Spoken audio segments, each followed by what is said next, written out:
Welcome back to Booze on the Rocks. My name is David Edwards, and today we are going to use these to make the classic mimosa. But first, this.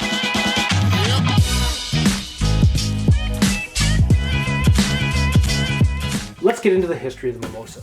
Most published accounts say that the mimosa was created by Frank Meyer in 1925 at the Ritz Bar in Paris, while many also acknowledge the competing claim of the Buck's Fizz, which debuted at Buck's Club in London in 1921. In reality, Frank Meyer probably did not invent the mimosa. In his 1934 cocktail book, The Art History of Mixing Drink, it includes the mimosa amongst 300 recipes. And in his book, Meyer puts a symbol next to the cocktails he invented, and there's no such mark next to the mimosa. Now, the champagne orange, it seems, was a popular combination served in French wine country, and it was picked up and rechristened with snappier names at both the Ritz Bar and Buck's Club. But it never really took off in North America this way until May of 1966. The reporter for the London Express went to the Claridge Hotel to interview Alfred Hitchcock. Now, he found the director in fine form drinking mimosas and smoking an 8-inch cigar.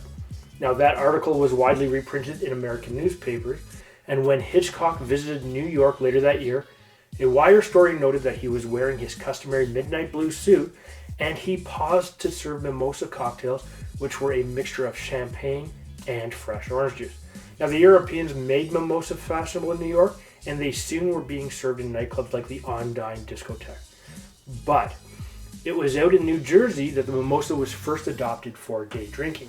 And in October of 1968, the Asbury Park Press's Nightlife Roundup column mentioned a new drink called the mimosa. And it started as a favorite of the Caribbean jet set and then hit the elite New York club and later became featured at the Shandy Pub in Point Pleasant Beach. Now, the Shandy introduced it at their Sunday brunch for those who can't take the rough stuff that early in the day. But by 1971, the mimosas were being served alongside Bloody Marys and steak and eggs at the Sunday Champagne Brunch, now at the Point After Cocktail Lounge in North Bergen.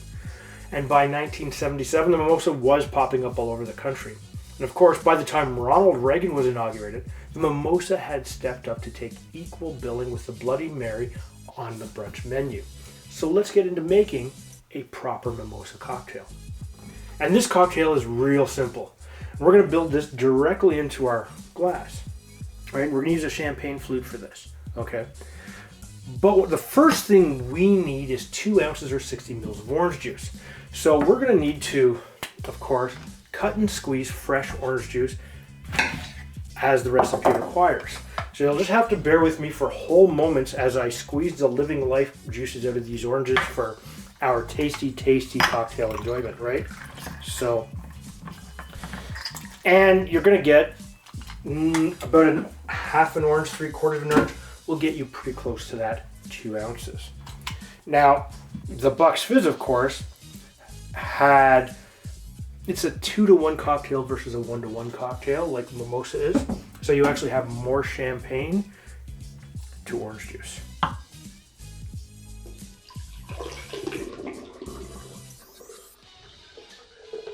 Look at that beautiful color. Okay. Now I'm using a Freixenet. Well, whatever. It's French. It's a sparkling white wine. And you know what? I used this for one of my previous cocktails, and I'll put that up here. That was the champagne cocktail, I believe. And this happens every time. I should just open the stupid things and have it ready to go for every single one of you so that you're not wasting time in the fact that I can't figure out how to open this every single time. So let's see if we can blow a hole in the ceiling here.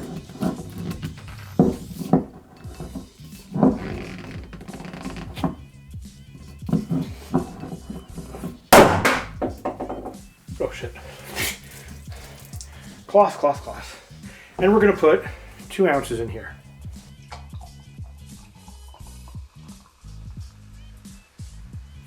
And of course, it's going to go out nicely because I keep forgetting how nice and bubbly this is.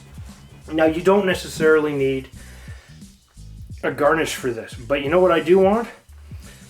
I want a garnish.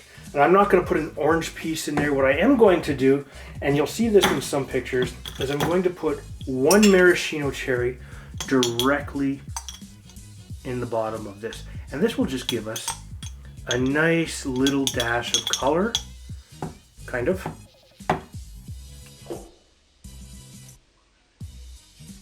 At the bottom of our drink. Look at that. Absolutely gorgeous. Smells good. I'm using a Brut champagne here. Let's see how much for a breakfast and brunch cocktail this is.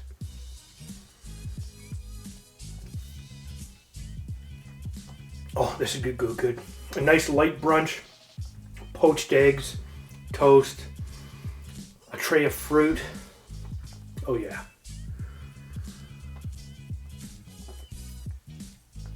Definitely an A-list brunch drink. You know what?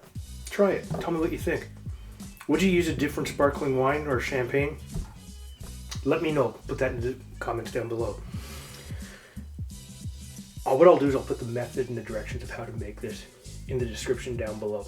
If this is your first time to our channel, please hit the subscribe button and make sure you hit the bell notification. That way, every time we place up a new video, you will be notified. Make sure you slap that like button. But if you didn't find this video entertaining or informative, and there's lots of history there, hit the thumbs down button twice. And we'll see you next time.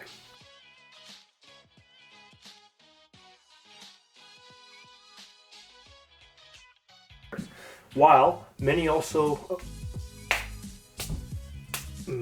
by Frank Meyer in 1925 at the Ritz Bar and Penny. Stop.